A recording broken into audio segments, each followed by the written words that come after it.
आदरणीय उपस्थित आमा दिदीबहिनीहरू, आज यहाँ केको लागि जम्मा भयो भनेर सम्पूर्ण दिदीबहिनीहरूलाई जानकारी पनि छैन। हजुरहरूलाई थाहा नै छ 20औं वर्षपछि स्थानीय चुनाव भएको छ।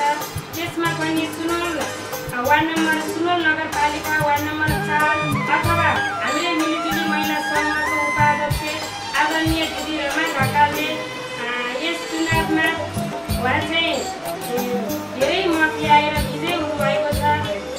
महिला सदस्यमा धेरै मत ल्याएर विजय हुनुभएको छ। उहाँको सम्मान र शुभकामना दिनको लागि आज हामी महिला समूहको यहाँ बैठक बसेर गइरहेको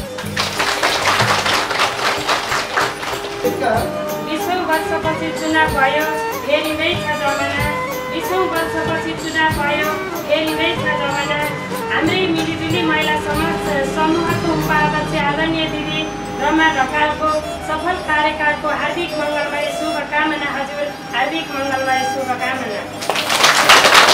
हाम्रो मिलिजुली महिला समूहमा रहनुभएका ज्येष्ठ आमाहरू यहाँ धेरै हुनुहुन्छ।